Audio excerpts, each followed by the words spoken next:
It's the greatest mystery in literary history. A divisive question with highly contested answers. Who was the writer behind the pen name William Shakespeare?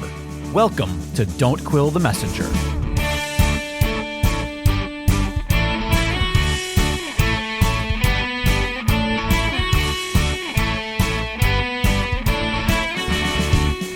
Here's your host, Stephen Sable.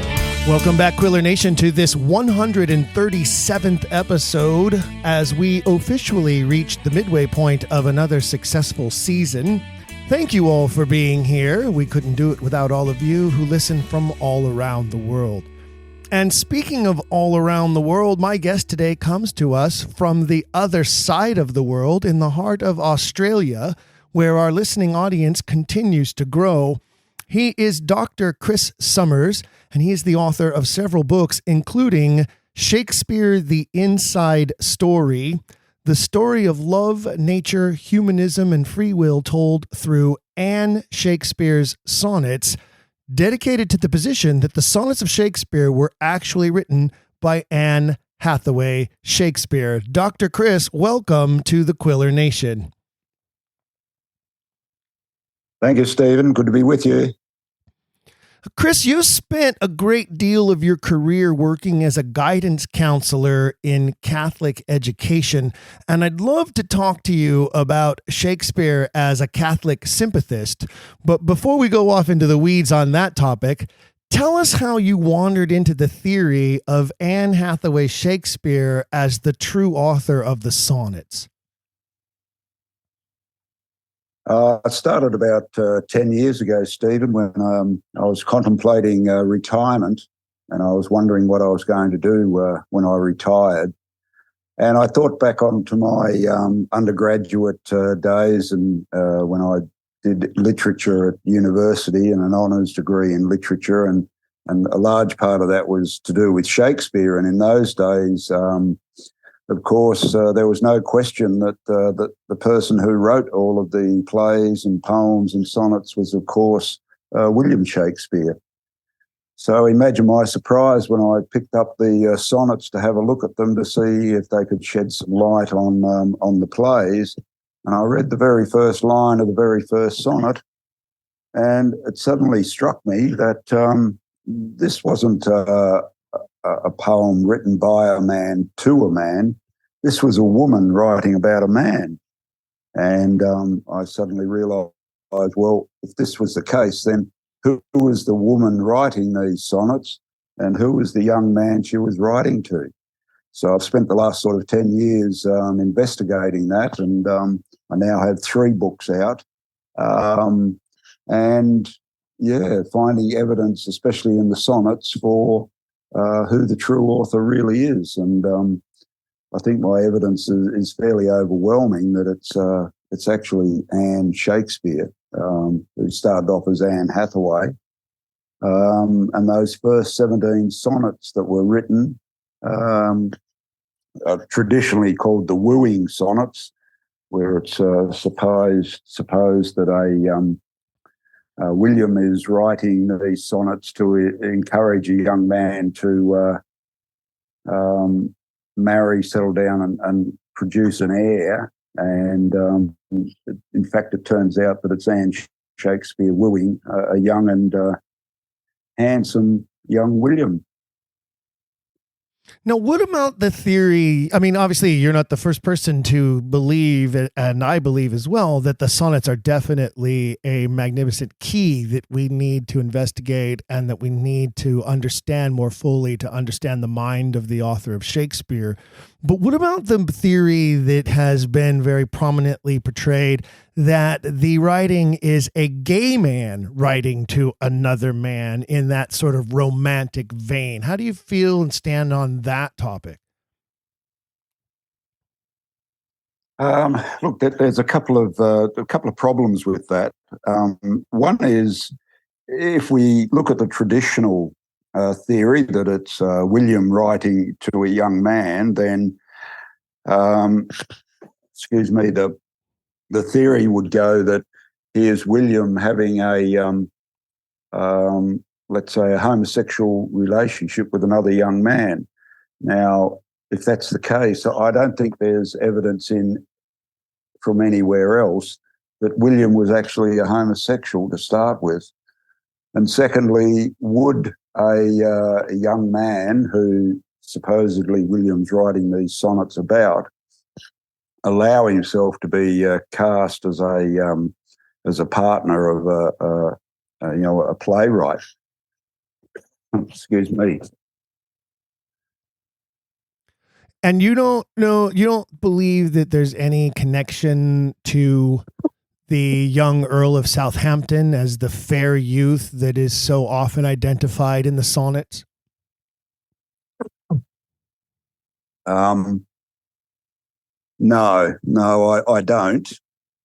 And I don't think it's Oxford, the Earl of Oxford, as author either. When you look at the evidence that I've presented, it becomes quite clear that it's Anne writing and in conversation with William throughout the sonnets, and the sonnets actually detail her lived experience with William over some 20 years, from roughly 1582 through the early years of 1600. Do you feel that there's more than one voice in the sonnets? Are they all written by one particular writer, or is there maybe some back and forth that's going on there in a sort of a conversation hidden in poetry? No, there's only one voice in the sonnets, although it seems that, especially in those early sonnets and throughout the sonnets, though, that what we have is Anne responding to something that William's done.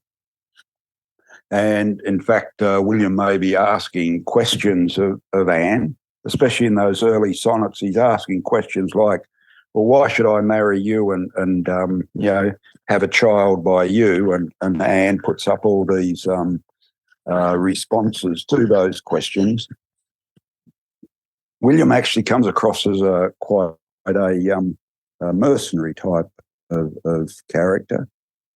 What's in it for him? Why should he marry? Why should he have a child? And then in the later sonnets, he's always looking for praise from Anne, as to how beautiful he is and how wonderful he is, and we see that in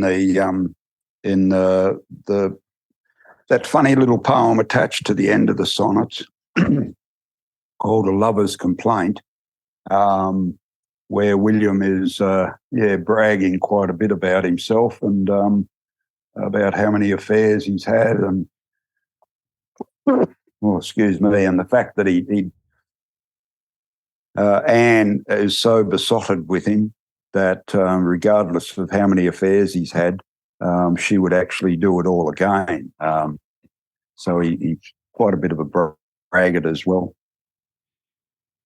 Now, why all of the encouragement to father children? They had children, we know that. In fact, we know that Anne was pregnant before they got married. It was sort of a shotgun wedding type of a situation. This much older woman having had a fling with this very young man, becoming pregnant, and a rush to the altar to make sure that she was married to him before the baby was born. So why all of the strong encouragement for more children when we know that they had children, she was pregnant before they even got married? Yeah, I think what we find there is those first 17 sonnets where Anne is actually wooing William to get him to marry and have a child. The reason that stops after the first 17 sonnets is Anne actually achieves a goal. She actually becomes pregnant and they marry. So the sonnets after sonnet 17 are actually sonnets about her now life with William. She's achieved a goal of getting pregnant, so she's going to have a child, and she's achieved a goal of marrying William. And so the sonnets after sonnet 17 are all about her now lived experience of a situation with William. The other thing with those first 17 sonnets is that there's a change in tone, that they start off with Anne sort of encouraging William to marry and have a child so that his beauty will live on after he gets older. And then towards the end of those first 17 sonnets, we notice a change, that she starts to say, well, not only will you live on if you have a child, but you'll also live on now through the power of her verse, because she's going to immortalise him in her verse. Now, a lot of scholars, both on the Orthodox side of this and in the post-Orthodoxy, let's call it post-Stratfordian is a common term we hear for those people who are skeptical about the original narrative, have identified that there are three different characters in the sonnets. The fair youth, whom you've indicated you believe is William himself, a dark lady, and then a rival poet. Who do you see in this storyline, in this perception of the poetry, who do you see as the dark lady, and who do you identify as the rival poet of the sonnet? Yeah, now that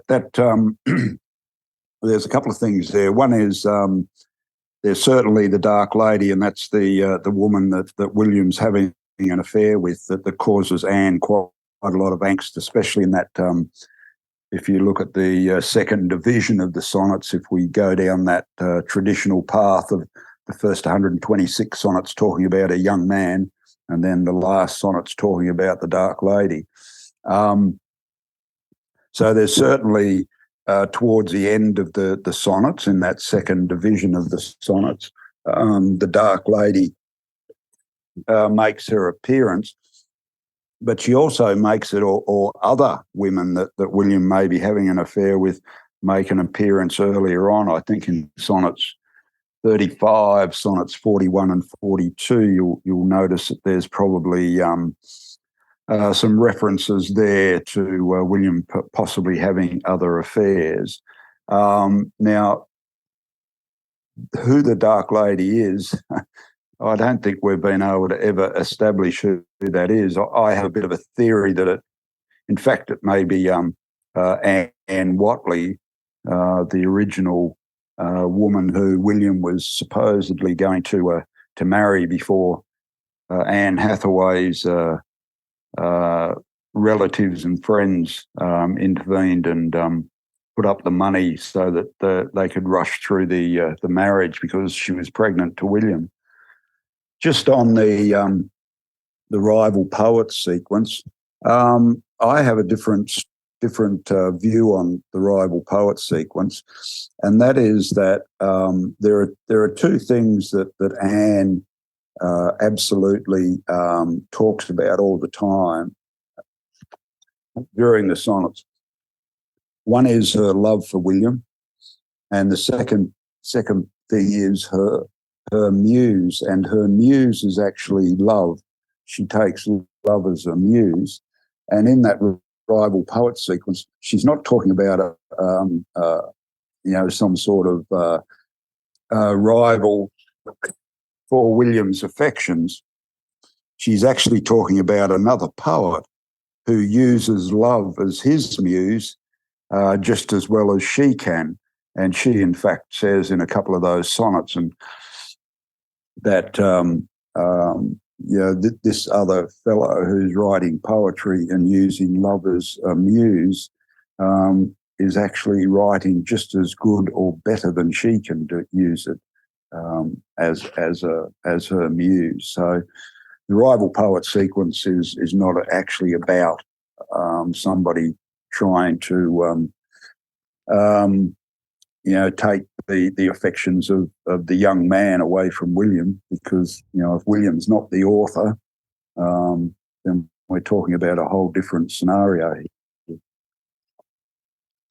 What do you think would be her motivation for practically inventing this form of poetry. I mean, what we know as the Shakespearean form of sonnet was very early in the phases of development. There were only a couple of writers who approached anything like it. They were in the aristocracy at the time.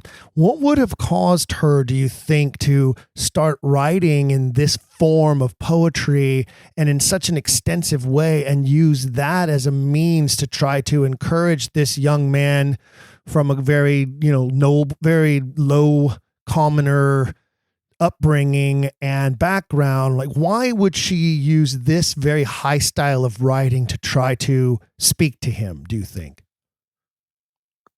Where we're moving into some interesting territory here, Stephen, because in my view, in my view,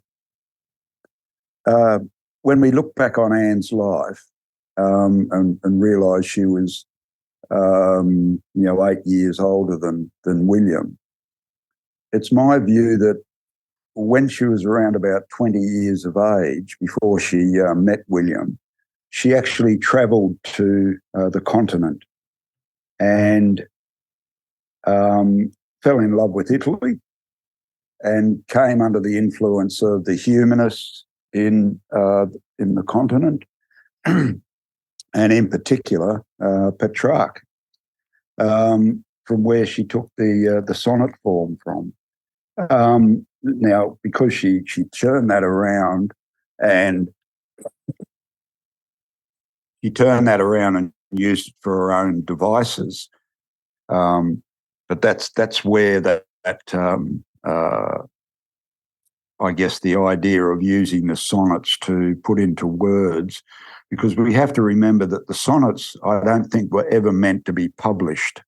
They are a personal reflection by Anne on her experience of living with William and all the ups and downs that entailed, including the affair he was having with the Dark Lady.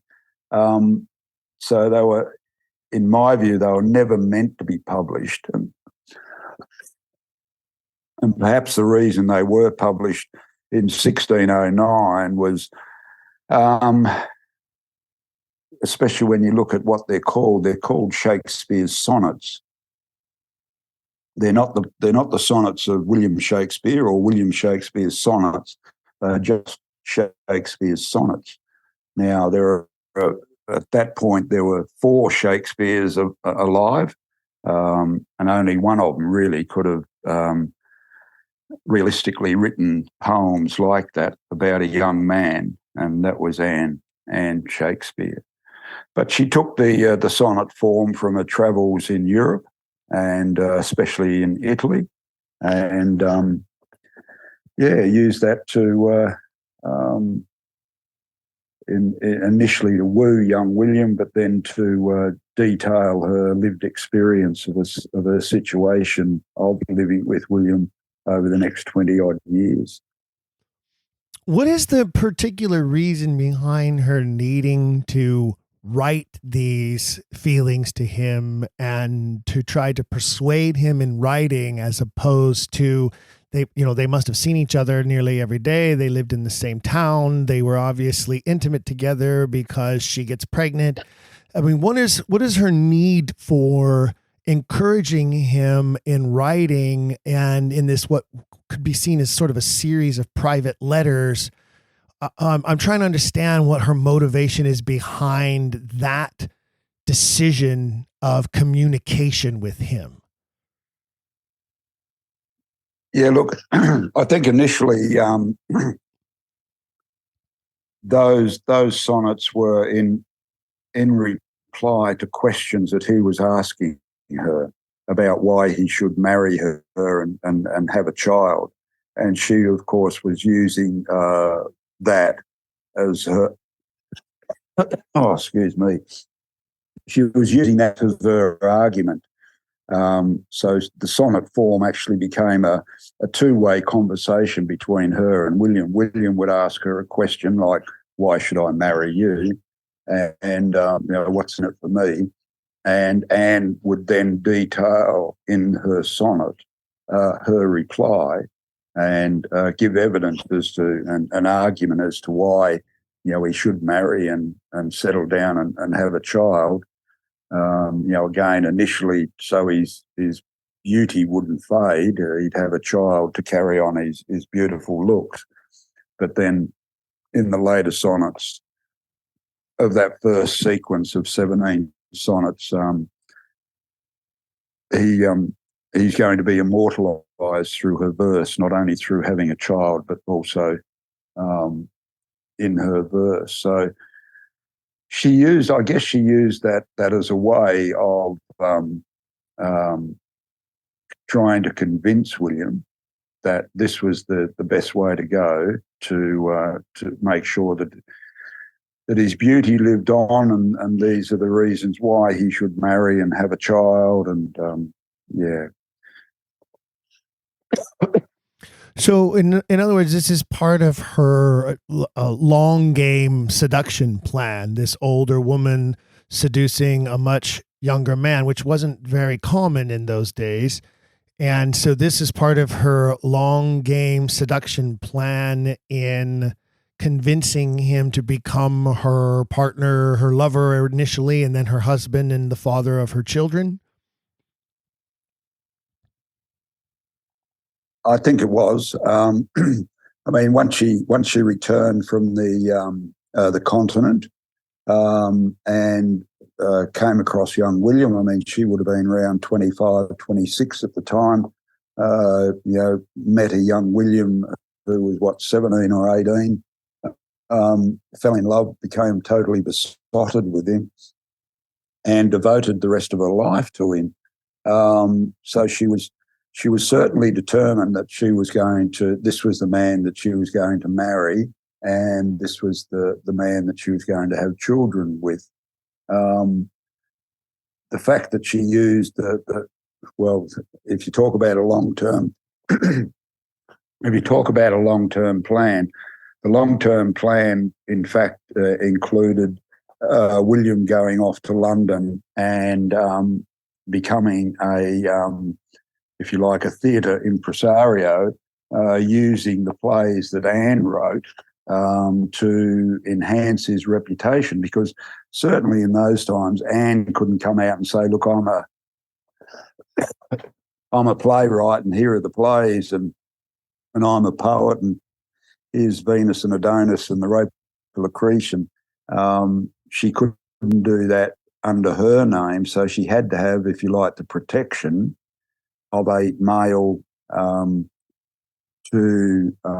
use as the front man for the fact that she was writing these plays and poems.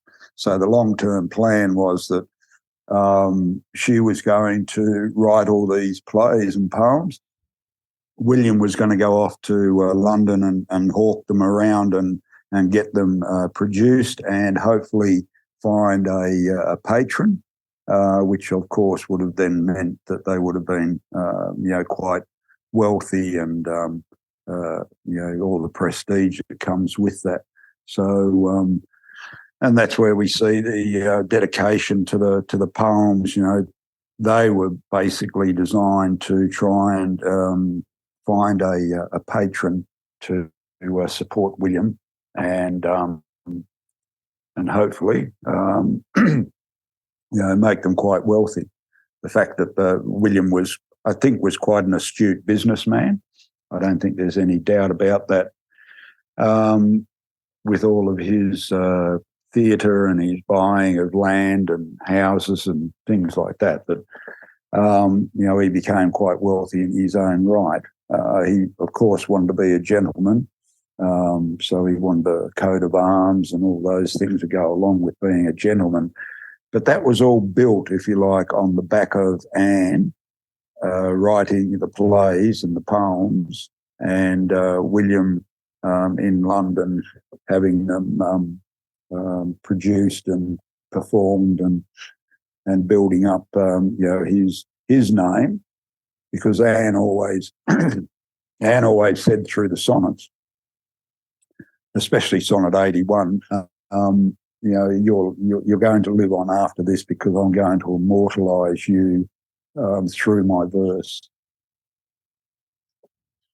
Well, there are definitely plenty of people throughout history who have paid attention and studied the sonnets. I've always thought it's interesting that a lot of the traditional orthodoxists, I don't know if that's a word, orthodoxist, but I'm just going to make it up. But those who follow the traditional orthodoxy have sort of, dismissed the sonnets, sort of pushed them to the side, mainly because I think it's because they can't explain them. And under the traditional narrative, they don't make any sense to the study of the works. But there have been plenty who have delved into these poems and have seen, as you describe, what is a very feminist style or a very feminist voice to them. I think there are plenty of people who would argue that there is also a feminist slant to the plays themselves. Yeah, if we say that, sorry. There's so many strong female characters in the canon that many people believe that there must have been the powerful influence of a female voice or muse behind the writing of some of those major female characters. I'm wondering, do you see anywhere in the sonnets, as you see them as a chronicle of Anne's life with William, or anywhere in the canon of the 37 plays, do you find this woman, Anne Hathaway, mother of these children, 2 daughters, a son who dies tragically, do you see her touching on, speaking about, connecting to her children in any of the works? There's a couple of sonnets, I think, written around the time that young Hamnet died. And she talks about the son, the son. Oh dear. She talks about the son in the earlier sonnets, around sonnets 30 and so on. I've always felt that in King Lear, where we have King Lear holding Cordelia at the end of the play, and there's that great anguish cry of pain and suffering and an outpouring of grief. And I've always felt, is that Anne finally letting go of Hamnet? And this is her cry of how she felt when Hamnet died, and has never been able really in lots of ways to express that, but it finally comes out in one of the plays. But just on the female characters, of course we're going to see lots of very strong females, and I think that's what characterises a lot of the plays, is that in these plays you have these females, these women who are just unbelievably strong and powerful, but in some ways they're also very tragic.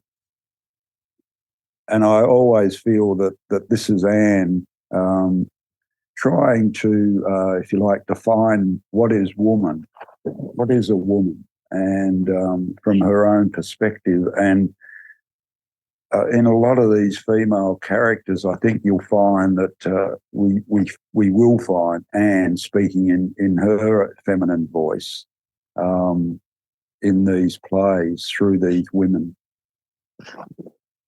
Would she have any reason, I mean, as a woman who would have been under this theory, as a woman who would have been writing so vociferously, churning out these characters, these storylines, these plays, and then feeding them to her husband, who would take them to London and use them to make whatever money he could, would she have any reason under that workload and hiding behind a male, which is not unheard of in history? There have been plenty of women who have written under their husband's names or under the name of a male pseudonym.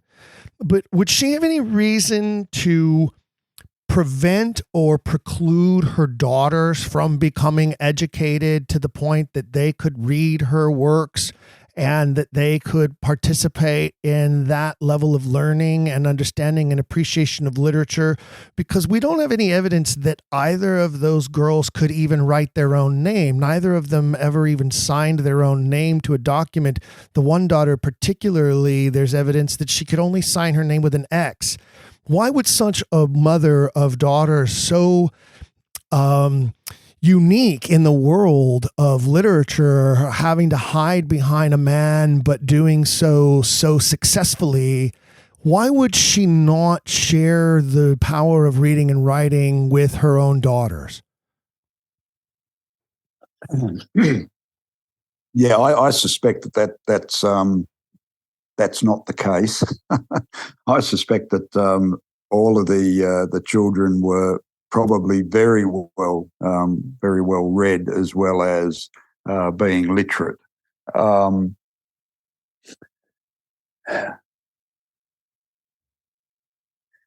The fact that she's had to hide behind or use William as the front man just goes to the point that that women in that time could not come out as being,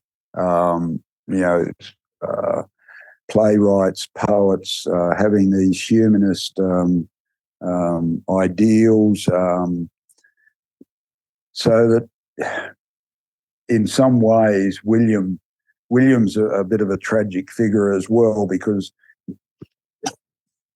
excuse me, here he is in London, supposedly being feted as this great playwright and poet, but he's living a lie, because he's not the author.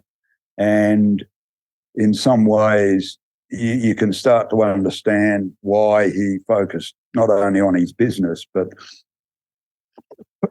being in London with ample opportunities to enter into affairs and dalliances with other women, that he took full advantage of that. So, I'm not very sympathetic to William, as you might gather, because I think he was his infidelities against Anne really were in some ways a slap in the face to Anne, because here she was producing all of this material for him to become a famous playwright, build up his business empire, and he's in London living up the good life, while Anne is in Stratford looking after 3 children to start with, and then 2, having to manage a household, and writing these plays that then William takes as being his own. Certainly that type of arrangement, in order for it to have been successful, would have included a lot of travel back and forth. It would have required either he or her to go back and forth to London to deliver these manuscripts of these plays. And at a time when communication was not very easy, as it is today, why do you think it is that we don't have a single bit of correspondence between them ever? Like no letters, no love notes, no poems, no grocery lists, nothing whatsoever in his writing or her writing back and forth between the two of them at any time. Why do you think that would be? Well, that basically had to be part of the plan, that there would be no, if you like, paper trail. And here I take Diana Price's research quite seriously in that she could never find any literary paper trail. There are lots of paper trails with regards to his business activities, but there's none regarding his literary activities. So Diana puts up a good case to say, look, if there's no literary paper trail, whatever happened to all of those things? And And then this brings in the first folio, of course, because you have Hemmings and Condell who supposedly spent 7 years after the death of William in 1616 putting together all of these plays and getting them ready for publication in the first folio. But even there, if that was the case, well, where are their literary paper trails? What did they use to put together these plays, and how did they edit them and decide what was to go in which play, and if they used rough notes and all those sorts of things? Well, where's their literary paper trail? So my suspicion is, and I think this is how the first folio came about, after William's death in 1616, it was Anne who then re-edited all of her plays, got them ready for publication. And it's interesting that in 1623, two things happened. One is Anne died in August, but then the first folio was published in November of that year. I don't think that's a coincidence. I think it was designed that way by Anne to ensure that when the plays came out in the first folio, there would be no questions asked, because if there were questions asked, then it may well come to light that she was the author. So I suspect that Anne had planned it that way, that the first folio was only to be published after her death, so that no questions could be asked, because there'd be nobody left to answer those questions, and we'd only be left with the first folio. The publishing of the first folio was quite a magnificent undertaking in publishing at the time. I mean, that's a giant volume, a very, very expensive undertaking. Where do you think she would have come up with the finances to support such a publication? And why do you think she didn't make sure that her daughters would benefit from that publication after her death, once it was put into the public and available for sale? Well, I think that there's a couple of things there. One is that when William died, he'd left quite a substantial inheritance to both his daughters. The first folio was, as you say, was quite a large book, and it was quite expensive. So I don't think there was going to be much, if you like, interest. Like, they weren't going to be selling thousands and thousands of copies of the first folio. And the other thing is that Anne, in some ways, was left out of William's will. And, a lot's been made about the interlineation in his will about the second best bed being left to Anne as the only sort of evidence that he knew she existed. So that in some ways Anne became the invisible woman. And being the invisible woman had its advantages, because she could then spend that last period of her life editing and getting ready for publication, the first folio, to, if you like, in some ways fulfill her promise that she'd made to William throughout the sonnets, that she was going to immortalise him. And what better way to immortalise him than to produce the first folio of all the plays that she'd written, because we have to remember that there were a few of those plays that were never performed, and there are a few of those plays that for the first time only showed up in the first folio. Indeed, that's very true, and a very good valid point, which means that those manuscripts had to exist somewhere in someone's possession who then ended up with them in order to make sure to include them with those plays that we did see prior to the folio in quarto form throughout the previous decades leading up to the folio's publication. Getting back to the will, I'm glad that you brought up his will, because a lot has been made of the famous will of William Shakespeare. Did he write the will? Did she write the will? Would she write a will for him and only include the second best bed for herself? I mean, what do you feel about the authenticity of that document?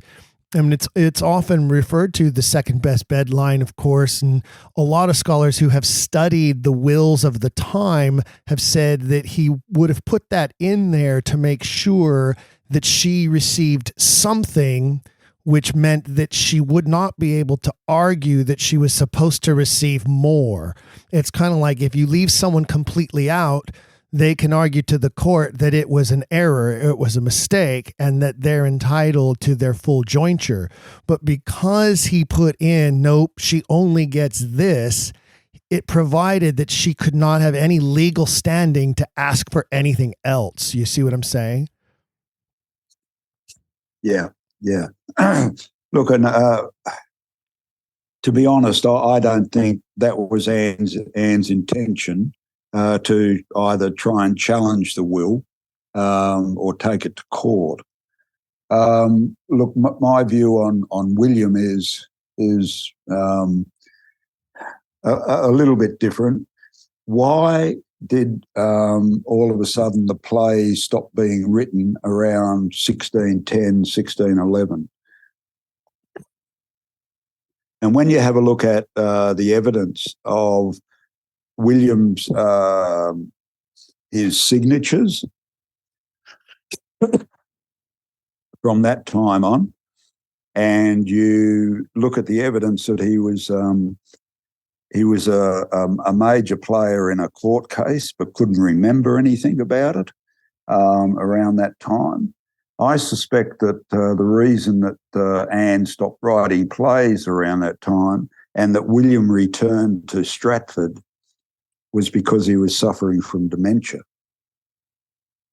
The reason that there's an interlineation in the will, leaving Anne the second best bed, is that he didn't write the will, he was scribed for him. And I suspect the scribe has said to William at some stage, well, what about your wife? And he's gone, because he's suffering dementia. He has no idea. So the scribe has, in fact, put in the interlineation, leaving the second best bed, possibly for the same reason that you mentioned, just to head off any potential court case. But I suspect that by that point, William was pretty far gone in terms of his suffering from dementia. Well, and if you're correct about his proclivity for the ladies and having had a long string of affairs, it was very common in that time that people would suffer from venereal diseases. And one of the ones, of course, that was most prevalent was syphilis.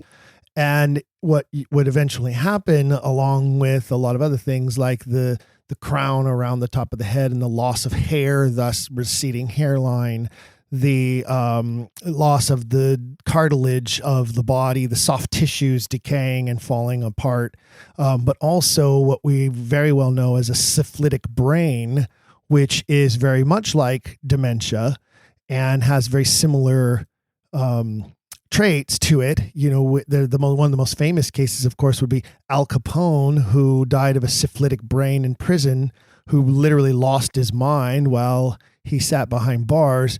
So that would certainly connect to your theory about him being such a ladies' man. And I'm certain that if he was such a ladies' man, he wasn't always very careful about who and where he dropped his anchor, so to speak.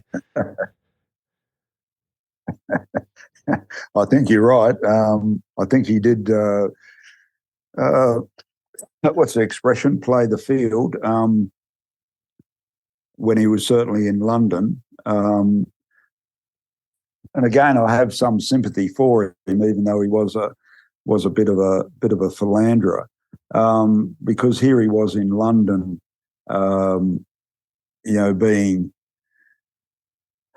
being championed as this wonderful playwright. But I think Ben Jonson even sent him up, though, in a couple of plays and a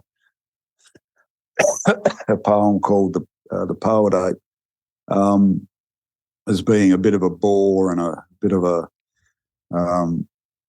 a philanderer, who just wanted to increase his business empire rather than be more concerned about the theatre. Oh, excuse me. So he was, yes, a bit of a ladies' man, and yes, I'm not discounting that he may have had syphilis, but when you look at the portrait that was painted for him at the end of his life, yes, he might have lost some hair. I think I'm losing some as well, but I don't really see in that portrait any physical signs of syphilis taking its toll physically on his face. But I still feel that there was certainly something there that brought him back from London, and he may well and truly have, by that stage, be starting to forget things, which means that Anne could not continue to write plays for him, because people would have started to question, well, if you can't remember what day it is or who I am, how can you then sit down and write, any more fabulous plays? So, and that would have raised questions, I think, about the authenticity of who the actual author was.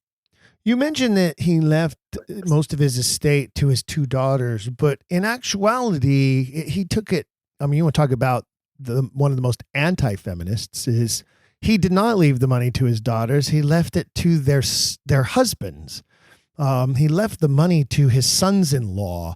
And it makes me question, why wouldn't Anne step up and the feminist that she was, if she's the author of these poems and these plays, why wouldn't she step up and fight tooth and nail to make sure that inheritance went to her daughters and not to their husbands? I think in some ways Anne was a bit of a traditionalist in terms of marriage. And I think at the end of the day, Anne actually came to some compromise herself with regards to William's affair. And I think we see this in Sonnets 153 and 154. Those last two sonnets in the sonnets that people have really dismissed in a lot of ways as being, well, they don't seem to fit in with anything else, with the sequences gone before. So, there hasn't been much attention paid to those sonnets. But I think what you'll find in those sonnets is Anne coming to some compromise about what she's going to do, because there are only a few options open to her with regards to William's affair. She could just have William leave, kick him out. She could totally accept the affairs and pretend they didn't exist. She could leave herself. She could take the kids and move out. So there are only a few options open to her. But because she was so devoted and in love with William, then what she's decided to do, and I think this comes through in those last two sonnets, is that she's going to compromise. She's going to accept the affair. She's not going to leave, and she's not going to kick William out. In fact, she's going to live with that knowledge that William has had these affairs, and that there's no way that she can, if you like, get William out of the clutches of this Dark Lady. And in fact, the Dark Lady, I think in some of those other, the earliest sonnets, is not prepared to give William up anyway, regardless of how much Anne pleads with her to actually give William up. And in fact, she makes a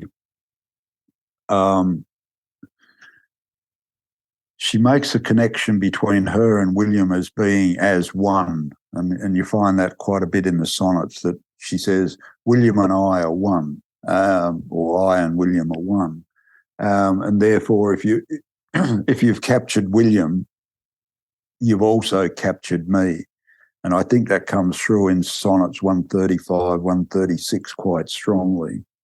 So, well, it certainly wouldn't have been the first case in history, and certainly not the last case in history, where a woman would choose to place the blame on the other woman, put the blame on the mistress, forgive the husband, and then go on the attack like a cat and condemn and attack and berate and virile, against the other woman and place all the blame there. That certainly is not unique to history, not in the past and not in the present either, for that matter. So that certainly would stand to reason in plenty of cases that you could cite throughout the history of the world. But that's quite a troubled love story then, what we have here under this storyline, Chris. And it seems to me like it certainly would make a great romantic fiction novel or a great film treatise for sure. There's no doubt about that.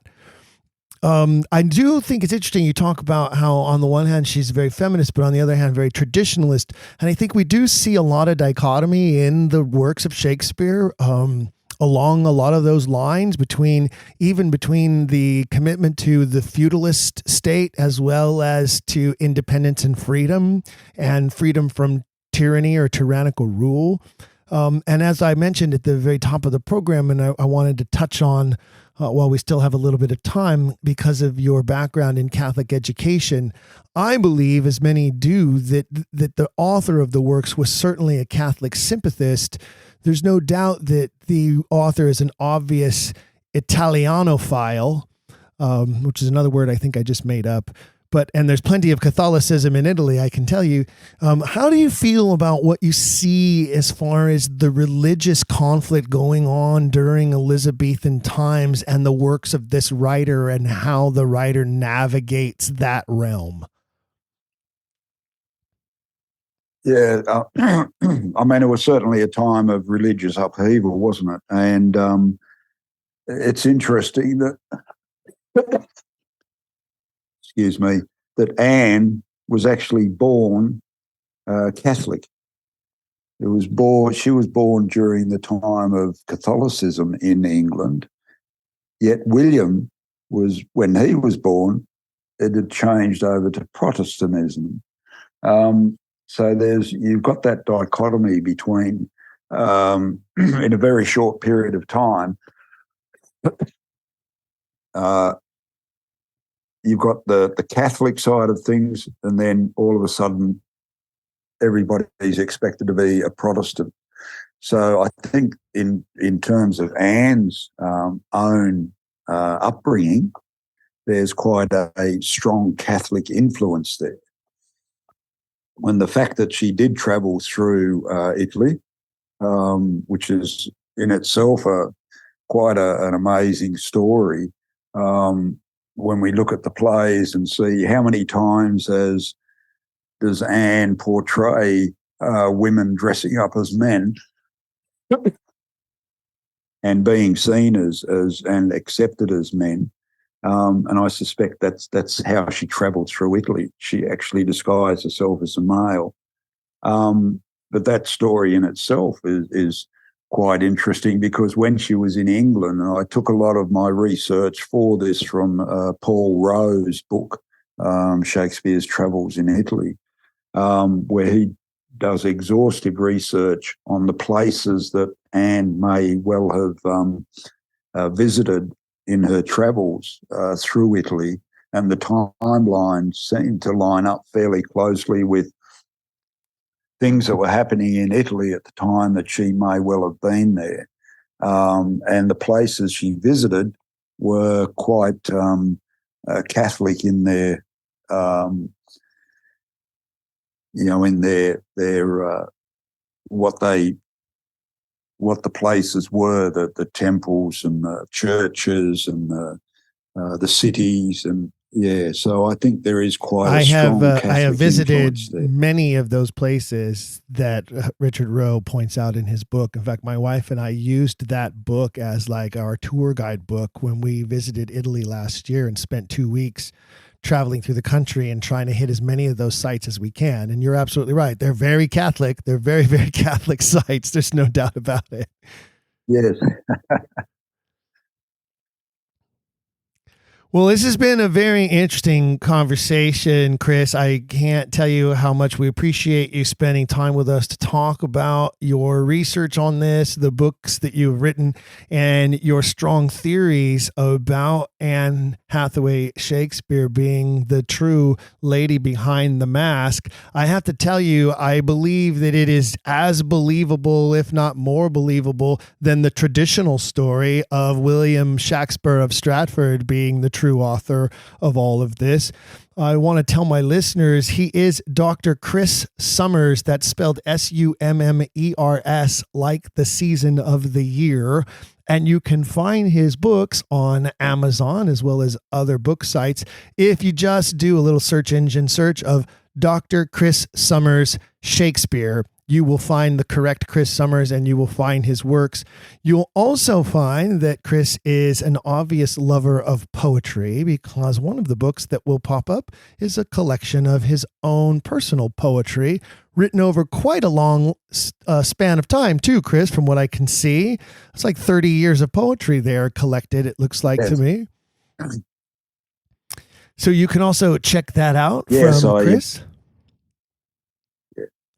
Yeah, thank you, Stephen. Look, and I've got to apologise to your listeners because of this constant coughing and this cold I've got. It's knocking me around a bit, but hopefully I'll get over that quickly. Well, you did just fine, and we appreciate you taking the time, despite the cold and overcoming the cough, to be with us and share your works and your research with us. I want to remind everybody you can find everything Chris Summers by searching him out and going to Amazon.com. You can also find everything Quiller in nature by visiting don'tquillthepodcast.com. Be sure to subscribe to our email subscriber list to receive our free monthly newsletter with updates about all things Quiller. And remember, we promise we never sell or share our list with anyone, and you will only receive emails from us and only once per month as we deliver our free monthly newsletter to that subscriber list. And you can subscribe by clicking right on the button on the homepage of the website, don'tquillthepodcast.com. I'd like to shout out to our June Quiller of the Month, Jeanine Clark. Thank you, Jeanine, for your loyal and continued support of the Quiller Nation. And congratulations to all our loyal Quillers for being a part of this international organization of super sleuths committed to helping solve the greatest literary mystery of all time. Until next episode, fellow Quillers, keep asking questions. If you've enjoyed today's episode, please leave a rating and review in your podcast player. For even more, visit our website, don'tquillthepodcast.com. There you can find official merchandise in our shop, as well as a link to our Patreon. This show is made possible by people like you. We hope you'll consider showing your support by becoming a monthly patron, where you'll receive bonus material and tons of exclusive perks. You can also join in the conversation on our Discord and by following us at Don't Quill the Pod on all social media. All of this can be found at don'tquillthepodcast.com, don'tquillthepodcast.com.